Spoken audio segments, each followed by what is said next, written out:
This is the X-Zone Broadcast Network, broadcasting worldwide on broadcast affiliates and satellite program providers, including CNN Broadcast Network, Sirius Satellite Network, Star Media, Good News Radio Network, Angel Broadcast Network, Wiki Broadcast Network, and WPBN TV. For more information on the X-Zone Broadcast Network, visit us at www.xzbn.net.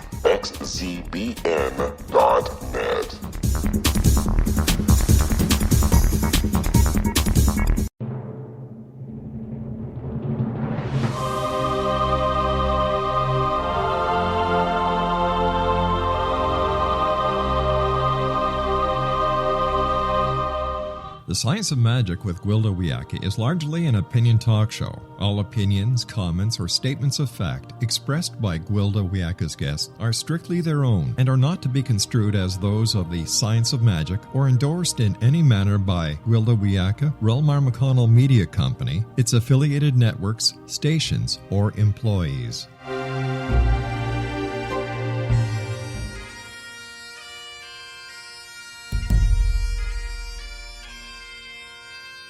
Welcome to the Science of Magic with Gwilda Wiyaka, a program dedicated to uncovering the unified nature of reality and humanity's ever-evolving place as truly galactic beings. For more information on the Science of Magic with Gwilda Wiyaka, visit us online at www.thescienceofmagic.net.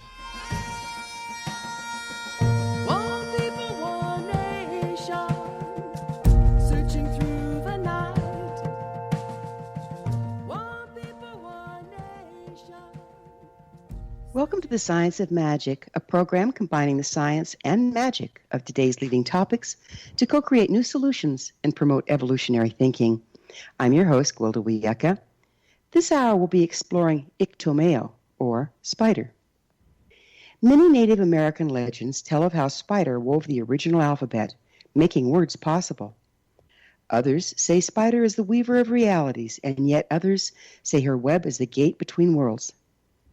Upon contemplating the many aspects of spider as an archetypal force, we see all of these things are true. Each letter forming language is a mapping of frequency. Each combination of frequencies is a separate reality. Realities unite, create the web of physical life. This web is the veil shaman passed through to enter the other world. We must transcend this same web to cross over when we leave our bodies. Rigid adherence to cultural language in the form of beliefs can bind us to a limited reality. Clinging to the web of the material world limits our consciousness, and when we die, it can trap us as ghosts. Shamans use ritual and shifts of consciousness to pierce the veil in order to obtain knowledge and wisdom unavailable from this side. Many traditions sing their dead across, creating a passageway for the dying by transcending the veil with a frequency of word and sound. Incidences of dying individuals seeing their dead ancestors or speaking of things beyond this reality are reported by all cultures and religious traditions, as well as emergency workers and hospice personnel. Natural thinning of the veil in preparation for death is a fascinating subject that our guest this hour has spent quite some time researching. With us to examine the topic of consciousness, death, and words from the other side is Lisa Smartt, the author of Words at the Threshold. She's a linguist, educator, poet. She founded the Final Words Project, an ongoing study devoted to collecting and interpreting the mysterious language at the end of life. Lisa co-facilitates workshops about language and consciousness with Raymond Moody at the university's hospices and conferences and lives in the San Francisco Bay Area. Lisa, thank you so much for joining us on the Science of Magic. It's great to be here. Thank you. So what is the Final Word Project? The Final Words Project is an informal research project in which we're studying the final words of people. And I have just spoken to people through Facebook, in person. I have an online submission form, and I've been collecting people's final utterances. And it's been a remarkable study for about 4.5 years now. What drew you to research people's final words? You had mentioned, I love that image of the spider, What a powerful, powerful metaphor and a great way to open up the show. And, one of the things about language is language has many legs, right? Language is more than just this is a cup, which is a literal expression of reality or so-called reality. So what led me to Final Words is I've always had a passion for language and the multidimensional aspect of it. It's not just a one-legged creature, right? It's a complex and powerful form of communication, of course, and how we relate to each other and to, I believe, our ancestors as well. So what drew me to it is I always had a love for language. I studied linguistics at Berkeley. But then in my father's final days, the last 3 weeks of his life, I noticed remarkable changes in his language. And it began when, he was just going through routine treatment for prostate cancer. And everything seemed fine. And then one night, he walked out the front door. This is a man, a PhD psychologist, walked out the front door of a busy street here in Berkeley, California, in his underwear. And he walked down the street and he started talking about the big art exhibition. He was in search of that big art opening. And which was something dear to him because my mother was an artist and he spent many years bringing boxes to the big art exhibition. But here he was in a cold January night. We're going to have to leave this that's okay. Leave it as a cliffhanger and pick up on the other side of a break. Lisa and I will return shortly, so don't go away. You're listening to The Science of Magic. Our current episodes are aired daily on the X Zone Broadcast Network, xzbn.net. In service to our listeners, prior innovative episodes can always be accessed free of charge on our website, thescienceofmagic.net.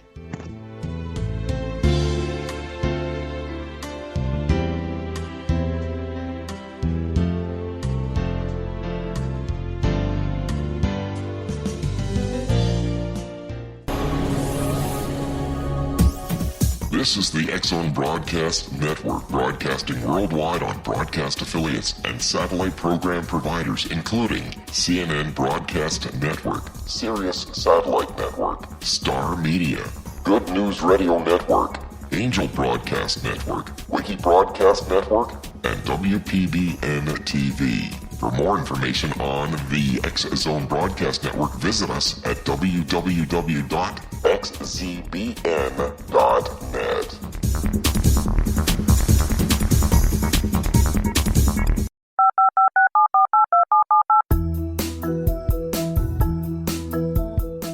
Did you know that when you're on the road with limited data or Wi-Fi, you can still listen to the X Zone Radio Show with Rob McConnell, The Science of Magic with Gwilda Wiyaka, X-1, Dimension X, Space Patrol, and every minute of the X Zone Broadcast Network by calling 213-401-0080, courtesy of Audio Now. No smartphone, app, or internet needed. It saves your data plan and it's free if you have unlimited minutes. Call 213-401-0080 to listen on any phone, anytime, anywhere. Remember 213-401-0080 for the best of the paranormal, parapsychology, and sci-fi radio programming anywhere, 24/7, 365.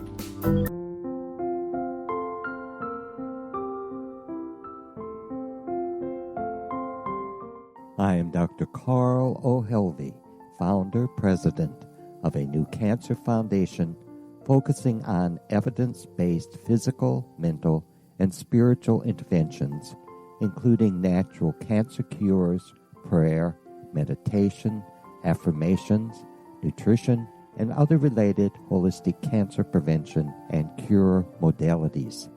These are used in cancer education, research, and financing care. I ask for your help to continue this important work by donating at www.holisticcancerfoundation.com.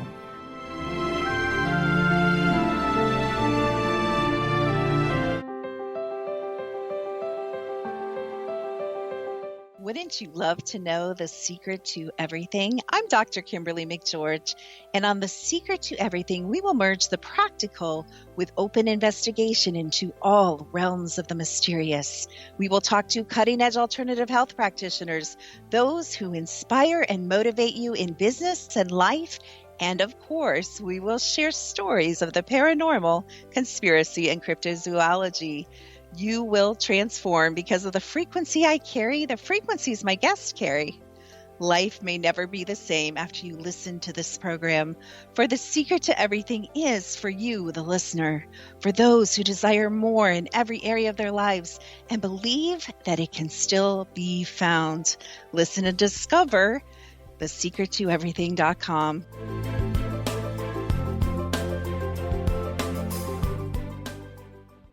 Little children aren't the only ones afraid of the dark. Millions of soldiers return from war zones with PTSD, anger, frustration, fear, and loneliness, much of which surfaces during the darkness of the night.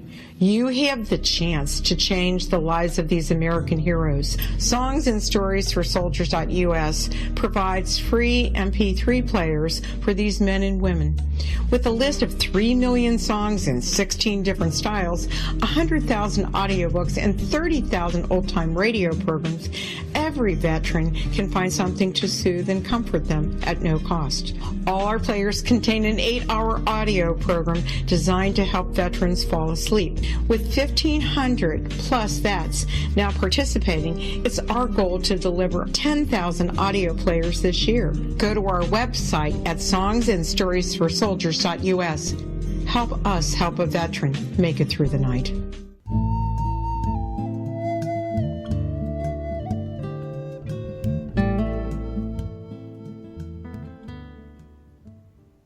Welcome back. This is the Science of Magic, dedicated to unification and evolution of consciousness. I'm your host, Gwilda Wiyaka. Our guest this hour is founder of Final Words Project and author of Words at the Threshold, Lisa Smartt. Her website, finalwordsproject.org. Lisa, you were just telling us about your father's, when he's getting ready to cross, how all of a sudden he acted uncharacteristic. Would you please continue with that? Absolutely. So my father it's midnight, he's on this crowded street of Berkeley, and police officers come up to this man and say, "What's going on?" And he said, "I'm looking for the big art show. I have all these boxes in my hands." Well, he had no boxes in his hands. There was no art show. And of course, they escorted him back to the house. And we thought, "Oh my God, what's going on with Dad? It must be medication or something." And we discovered later is that this announcement that a big occasion is coming, a big art show, a big dance, a big golf game, is something very characteristic in the language of those before they cross. And in the weeks ahead, my father, who was an absolute rationalist, didn't believe in anything beyond this world, very intellectual, started talking about seeing angels in his room. Mm-hmm. And this completely struck me. And I just began writing down everything he said because as a linguist, I was trained to write down language and capture language that was mystifying.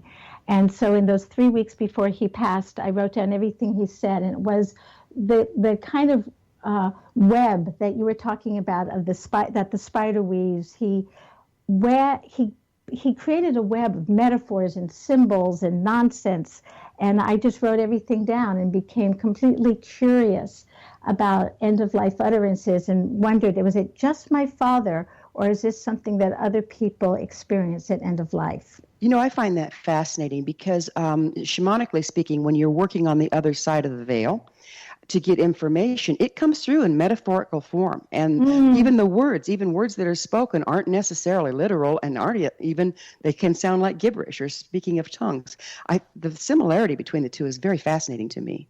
Yes, absolutely. And, when I began this inquiry, I really came from the perspective of a linguist of what's going on with the end-of-life language. But over the almost 5 years now that I've studied this, I have really shifted to a much more shamanic perspective, and my own spiritual beliefs have deeply, deeply changed and evolved because what I have seen in the language of the threshold is captivating. And absolutely. Yeah, it's amazing. So how do you collect the rest of your research? How do you research for the data? Well, so what I've done is several sort of different ways of getting the data. First is just interviews with hospice care providers. I've interviewed people who have near-death experiences to first understand the language of the near-death experience. I've interviewed experts in the field, and then online I've asked people to submit through my website accounts of their final words, and I've also been bedside with some people, and I have invited family members to share their words with me. You know, originally the scientist in me was like, oh, I want to sit next to people and bring digital tape recorders and tape record everything they say. But of course, it's, you know, I learned quickly it's such a sacred and private time that was just not the right way to do it. And it, yeah. Is there a commonality to the language of the dying from one case to the next? There absolutely is. One of the first things that I discovered, and this was also written by other researchers, Maggie Callanan and Patricia Kelly in their great book, Final Gifts. But I discovered also that people speak in metaphors. They speak of a metaphor of a journey. And they also, as I mentioned early, a metaphor of something momentous happening. And they also speak in the symbols of the things that are dear to them in their lives. So, for example, Jeffrey Holder, who is a wonderful dancer and choreographer, his final words were arms 2, 3, turn 2, 3, swing 2, 3, down 2, 3. And then he took his last breath. So many times the metaphors and the symbols that we see in the last days are those that are connected closely to our lives. So in the same way, people might speak of travel. My dental hygienist told me about her grandmother who said, yellow bus, there's the bus. And she asked her grandma, who's driving that bus, Grandma? Not sure, but lots of angels. So, yeah. What age groups did your studies include? You know, there was really a wide range. I would say probably they're weighted to people older who were terminally ill, 50 to 80. But I also worked with 2 hospice nurses who worked closely with children. And the children also had stories very similar, same kind of metaphors of travel, and also the announcement of a big event coming, some kind of big dance or a big art show, big golf game. So it seemed to be similar whether it's children or adults. Do you find any end-of-life speech trends based upon age of the dying? That's a great question. I think that the children who spoke, in some ways the children were very aware of something they knew that their life was ending quickly. They were aware that something unique was happening because to end so young and die so young is obviously so unique. And one person, he was 22, not quite a child, announced while the minister was there, just the final words were 22 years. I know, just 22 years this time. And wow. So there was some real clear awareness of, my life is shorter. And children also have remarkable, they seem to be closer to the unseen world as they're leaving than the adults do. But it's very similar process. It seems the veil definitely thins for everyone. Have there been any brainwave studies done on the dying? Really good question. There have been brain scan research. There has been some on the dying, and I know more about the brain scans related to language. And, what we know is that when people are speaking literal language, like the kind of conversation you and I are having now, there are certain regions in the brain that are activated. But when people start speaking in metaphor, you see what's sort of left and right brain hemisphere. You see 2 hemispheres being activated. But then when people start speaking more nonsensically, the sort of more right hemisphere is activated. And those are the parts of the brain that are also usually associated with mystical states. So, what we see through the language of people as they're passing, that it seems to move more and more to more transcendent and mystical experience. And so that's, yeah. Yeah, it's pretty amazing. Again, I see the similarity between when we're getting ready to die and when we're going into a mystical state, and those states can be reached through shamanism, through meditation, through all sorts of different practices. What does it speak about us being closed down to so much information when we're alive, if you will, because we don't go into those states, even though they're available to us? Absolutely, absolutely. Good question. When we're born, we have the ability to produce and understand 800 phonemes. And then within 6 months, that's reduced the number of phonemes of our own language. And so in English, it's 44 phonemes. And so, it seems like we're born with much larger capacity for connecting, just if you look at language in terms of sounds. And then if you look at, the research that's been done with parents and children, is that there seems to be telepathic communication in the beginning of life. And that ability is also reported from people who have near-death experiences, that the kind of communication they have is telepathic. So it makes me wonder if we come into the world with a much more unlimited capacity, and then as we manifest and come into this world, it becomes limited, and language is one way that those limitations are expressed. Yeah, one thing I've noticed in training people shamanically, and that's what you're doing, is you're trying to train people to cross the veil. People that are multilingual have an easier time of it than people that are not. Isn't that fascinating? So they might have more flexibility in communication. So that's very interesting observation. Let's talk about communication as frequency. Do you think that we're using the words to start to create a place in the veil to cross when we start going to the gibberish speak, if you will? I love that idea, because when you look at nonsensical language and research done with glossolalia, which is speaking in tongues, the parts of the brain that are activated are much more closely associated to music than it is to language. And, if you even think about chants and shaman songs, old style, incantations, a lot of it is nonsense language. And even as children, we associate nonsense language with the ability to cross dimensions and make magic happen. You remember like abracadabra or Shazam, right? But there really seems to be something very real about those nonsensical phrases that is able to bring us to altered states of consciousness. And I think mystics and healers have known this for centuries. Speaking of which, have you run across any humming or chanting or repetitive movement in the people that are getting ready to cross? Absolutely, I have. And also, repetition is one of the hallmarks of the language of the dying. If you think about Steve Jobs, oh, wow, oh, wow, oh, wow, were his final words. And you see repetition frequently. Here are some examples. Do you hear that music? Do you hear that music? It's so beautiful. It's so beautiful. Music more. of the spheres. Absolutely, music of the spheres. How frequently do people hear music when they're getting ready to cross? That's another great question. It's frequent. I would say for my sample, maybe 20% of the time. And there are quotes that I've heard that are, oh my God, do you hear that music? Or what beautiful music. And, what's been so great about the Final Words Project for me is this is real data. These are, I have lists, organized by theme and patterns that show that people's experience at the threshold. I mean, I think many of us knew intuitively that this might be happening, but to actually have the data for me has been really remarkable. It kind of takes the fear out of dying, doesn't it, after a while, when you start seeing the ecstasy a lot of people go into at the time of death?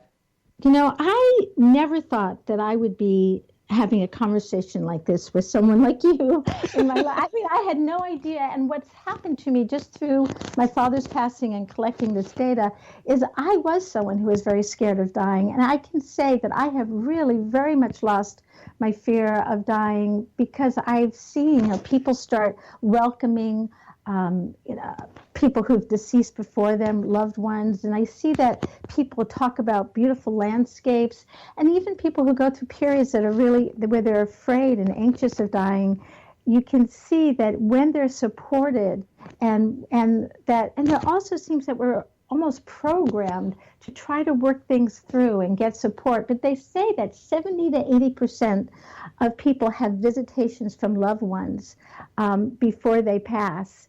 And that's very comforting to a lot of people. It's been extremely comforting to me as I've collected this data and worked with other experts in the field and learned from them.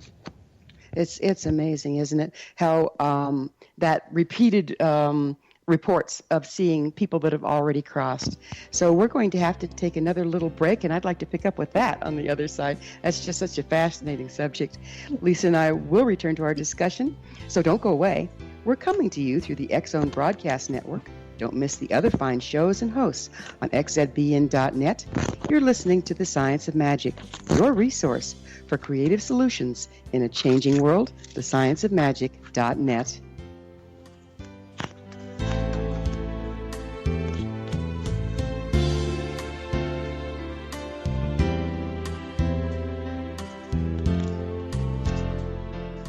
Hi everyone, Rob McConnell here, and I wanted to spend a moment on internet streaming. Everybody has heard about internet streaming, but not many know much about it. Did you know the internet streams just about everything? Movies. From new releases to old classics. TV shows. Almost every show, every episode, and much more. But the question has always been, how do you do it? Well now, thanks to the folks at 123 Ready TV, I have the answer for you. They have developed a simple program app, 123 Ready TV, that you install on your Windows PC, Android smartphone, or Android tablet that can have you streaming like a pro in less than 5 minutes. You truly won't believe how much is available or how easy it is to do until you try. And for a one-time cost of only $19.99, this product is a real winner. To learn more about 123 Ready TV, visit our website at www.xzbn.net.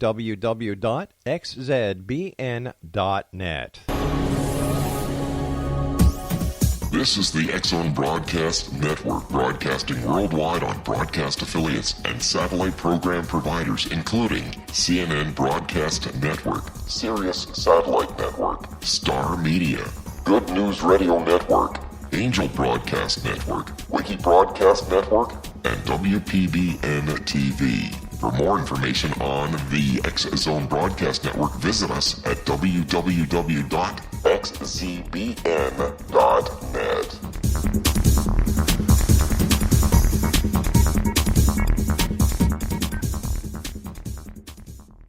How would you like to be able to read other people's minds? Well, the next best thing is here. When you know how to read a person's name, you know how the person thinks, feels, and behaves.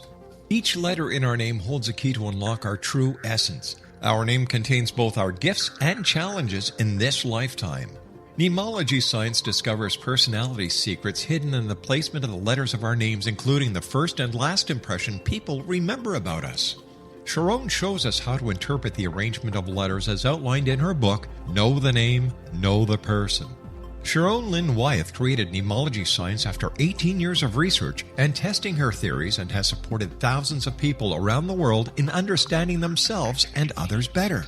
You'll enjoy Sharon's unique teachings as she shares her system to learn the gifts behind your given birth name. Even if you don't like your birth name, there are jewels in this book. If you're thinking of changing your name, ready to name your child, or wanting to get along better with others, this is the book for you.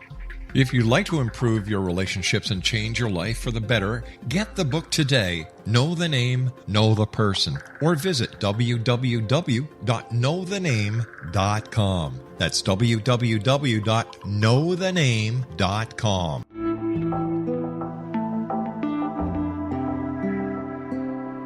Take a step back in time and discover old Florida cuisine at Marsh Landing Restaurant in Fellsmere, Florida. Enjoy delicacies such as frog legs, gator tail, catfish, and swamp cabbage, or enjoy the more traditional cuisine such as hand-cut Angus steaks, ribs, and seafood. Join us for breakfast with a southern flair featuring sweet potato pancakes, biscuits and gravy, and much more. Planning a party? Marsh Landing's private dining rooms can accommodate groups from 8 to 80 people. While you visit, enjoy the historic pictures, artifacts, and stories that line the walls. Marsh Landing is truly a unique experience. Marsh Landing Restaurant, 44 North Broadway in historic downtown Fellsmere, or visit marshlandingrestaurant.com. Marsh Landing, Old Florida cuisine at its best.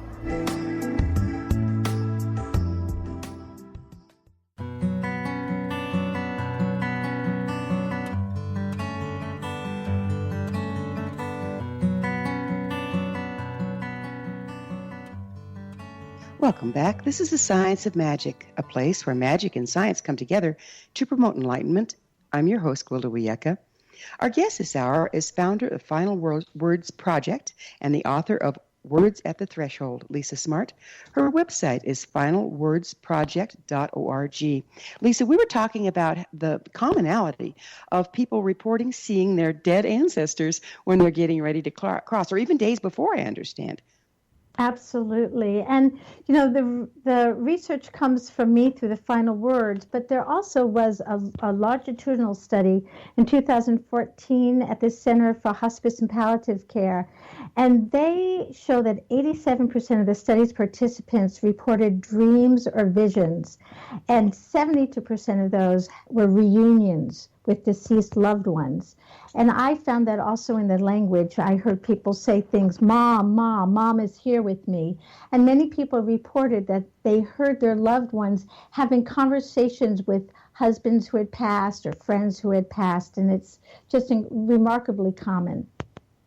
And I personally, as I'm in a room, because I help the dead to cross and steward people sometimes. Mm-hmm. And when I'm in the room, I can actually start to see the same things they're seeing. It's pretty amazing. You know, it certainly changes your idea of end of life and life after death and all that fun stuff. So do you think that there is a way that we can learn to understand and communicate with people as, learn end of life speech so that we can better communicate with those getting ready to cross?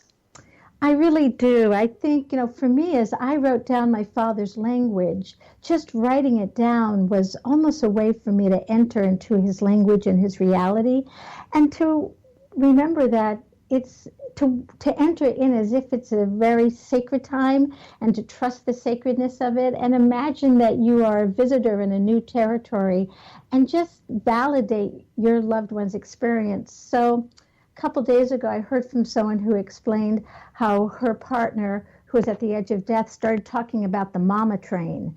And people at first were like, what are you talking about, the mama train? And then she finally realized she could just sit down with her loved one and go, okay, everybody, we're on the mama train. We're on the mama train. And they just imagined that they were like a train headed to see mama. And it just gave her loved one a sense of peace and relaxation. So if we can enter into our loved one's world and try not to be afraid, even though the language and the perceptions might be changing in ways that are new to us. I think that's a really important part, and be fully present with it. Boy, that presence is a piece of it, isn't it? Because yes, so often when the dead start to act differently than they did in life, we say, oh, well, their mind is just going, or the drugs are affecting them. But in effect, they're trying to into a different world, and we're holding our reality to this one if we can't meet them there. I absolutely, that has been my experience personally, and also through speaking with others. I think that's absolutely true. Would you advise learning about allegory to aid the end-of-life communications? Oh, what a lovely idea. I would absolutely do that. I think that being able to think metaphorically and in symbols, it's almost like the dream time and dream world. It's that another leg on the spider, right? It's another way of weaving the web of life. And we think of how many hours we dream, right? And we know that when we're in active dreaming states, our brains are as alive and as vibrant as they are during waking time. So I absolutely think that's a lovely suggestion, yes. Speaking of dreams, how do people's dreams change when they're approaching death time? I've heard from researchers who've done work in that area that people's dreams begin to focus a lot on journeys, and there really seems to be a way that people begin to try to work out what's going on, because as we make that transition, it's a huge shift. So what I've heard is that there are a lot of dreams of reunions, of travel, and some of the areas where people may have unfinished business, they're really actively working through that. People speak of the dreams being much more vivid in color, and that the veil between dream and waking really seems to thin also for people.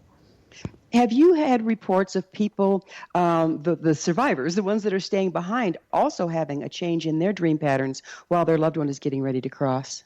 Absolutely. That's another really great question. I just got an account last week from someone who had a shared death dream with his sister, where one of the metaphors I mentioned are trains, right, that comes up, or, any kind of form of transport at the end of life.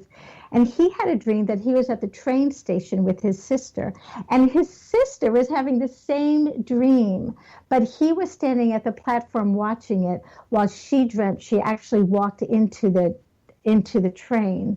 And she did land up dying some weeks later. And so to me, that was a really fascinating shared death dream experience. Yeah, it's amazing. I've heard of that a lot too. I'll have people call me and say, "Whoa, we just had this experience. What do you make of it?" And I'll send them to you next time. You know what you're talking about. Oh, that would be wonderful. That would be wonderful. That would be wonderful. How do you see your work serving to help engage those we love in their final days? I think what happens is when we hear language change, we become frightened. I mean, death is scary enough for most of us. You've been at the threshold enough to really realize it doesn't have to be frightening. But for most of us, we're not at bedside. And it is scary. It is scary. And when you start hearing language, from someone like your mother or your brother or someone who you've loved communicating with, and suddenly it sounds like nonsense, it's scary. But I think if people can realize and have faith that they're really, again, going back to this spider metaphor, there's many ways of communicating. And as I've done this work, I have really felt the presence of the ancestors, and I think they are there with us. And I do believe there's some other dimension that I did not believe in 4.5 years ago.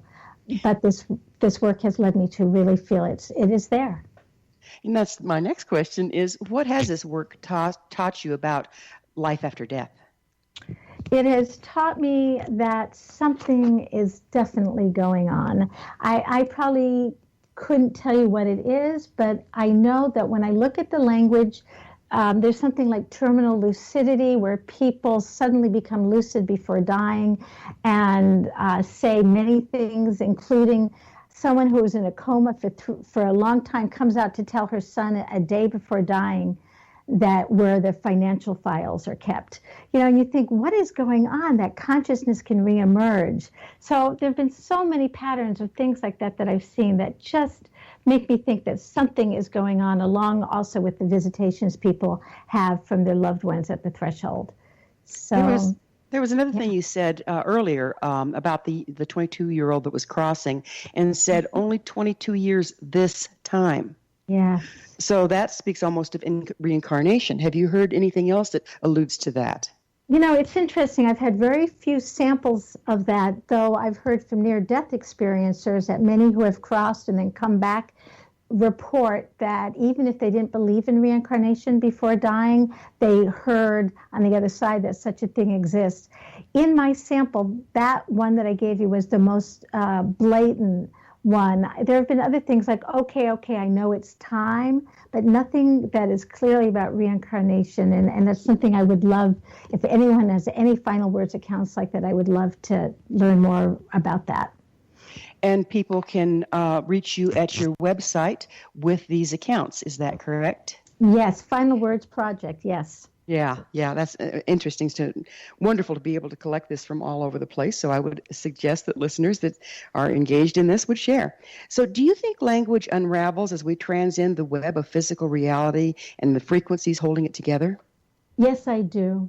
I absolutely do. And as I look at the full continuum, we start with what appears to be telepathic language, and it seems we end that way. And there are many more patterns that I've seen in the research where it seems that we end with a lot of circles and squares and the same kind of nonsense that we may see in childhood or infancy seems to reemerge at end of life. And I really believe that we go back to where we came from. One thing that I'm having given home birth to children and having helped people die, it's like it's the same thing. It's the same thing. It's a birth process, isn't it? It really, from my research, it very much seems that way. And I have one story of a gentleman who was getting ready to pass, and he looked at his toddler, and he said, "Oh my." I know, how can that baby be in both worlds at once, sitting in two worlds at once? So as he was crossing the threshold, he could look at the toddler, and it seemed that they both were closer to the portal than maybe those of us who are in the middle of our lives. So what does the end-of-life speech indicate about consciousness? I think it indicates that there's a lot more going on than is in mainstream than we know. And again, going back to that spider one more time, I think that language has multifacets, and it is a pathway to understanding consciousness. Language changes at end of life, and to me it indicates that consciousness survives. A lot of the Native American traditions I studied say that every word that you utter goes off to the seventh generation, and they're very, very careful about their use of language and not using curses for this reason. How do you think that relates to end-of-life speech? That's another great question. One thing I've noticed is I had mentioned this thing, terminal lucidity, and some hospice workers call it the sunset day. And oftentimes right before people pass, there'll be this sort of window of lucidity, even if they were in coma or they were unresponsive. And what's so interesting is during that time of terminal lucidity, I do not have one case of someone saying something mean-spirited to someone. You'd think that someone's been unresponsive for weeks, they could as easily turn to their child and say, "Oh my God, you've been a failure your whole life. Now I'm going to go pass over, and I just want to tell you, your whole life has been a failure." Well, in those moments of terminal lucidity, all I have seen are words of forgiveness and reconciliation. You hear people saying things like, "I never told you that I love you. I want to let you know I always have." Or one person who used to make fun of his daughter-in-law for not being that attractive, which was kind of mean-spirited, but he did. On his threshold, during that moment of lucidity, he said to her, "Wow, I've never noticed how beautiful you are." So, it's almost as if in those moments before we go, all the curses we may have said suddenly become words of reconciliation and love, which is also something that really makes me believe that something more than just words going on at the end of life. It's almost like the frequency corrections. So they've spent their life saying words that had a negative frequency or a lower frequency to them, but when they cross, they utter the ones that counteract them. Is that what you're seeing? Absolutely. That's another lovely way to put it. Yes. It's an amazing subject, isn't it? We're going to have to take another break and pick up with the subject on the other side. Lisa and I will be back shortly. Don't leave us now. This is The Science of Magic, your resource to altruistic professionals of science and the esoteric, working to create common ground for the betterment of our world. Join our email family to receive our amazing topic-driven episode collections at thescienceofmagic.net. We'll see you on the other side of this break.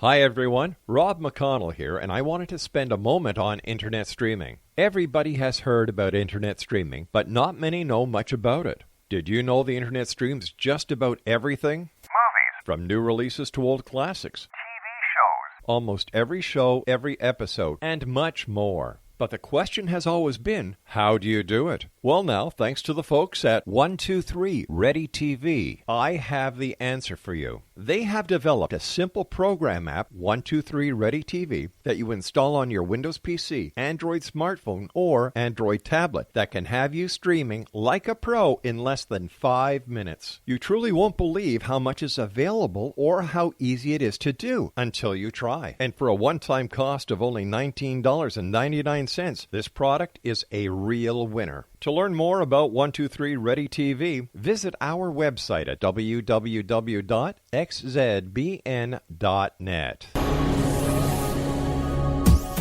This is the X-Zone Broadcast Network, broadcasting worldwide on broadcast affiliates and satellite program providers, including CNN Broadcast Network, Sirius Satellite Network, Star Media, Good News Radio Network, Angel Broadcast Network, Wiki Broadcast Network, and WPBN TV. For more information on the X-Zone Broadcast Network, visit us at www.xzbn.net.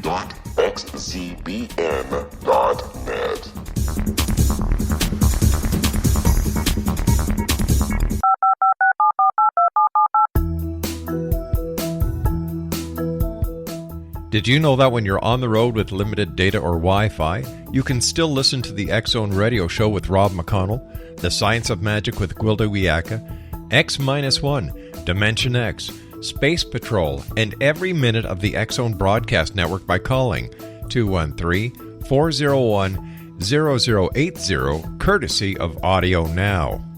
No smartphone, app, or internet needed.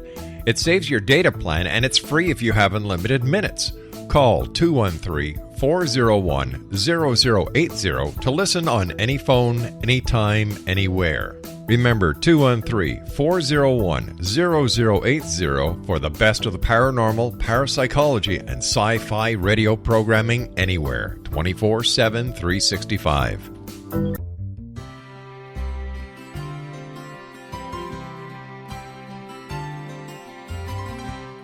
True healing must address 4 levels: physical, emotional, mental, and spiritual, for us to live joyful and productive lives. We tend to treat 3 of the 4, leaving the spiritual languishing. If you're tired of the same dysfunctional patterns cropping up in your life, Soul Balancing is for you. Trixie Phelps, owner and founder of Soul Balancing, is a naturally gifted energy healer trained in numerous esoteric forms, including shamanism. Trixie has created a powerful modality that safely and effectively clears your energetic field. A soul balancing session can remove interference, heal trauma, and restore your hope. Contact Trixie for a life-changing long-distance session today, www.soulbalancing.world.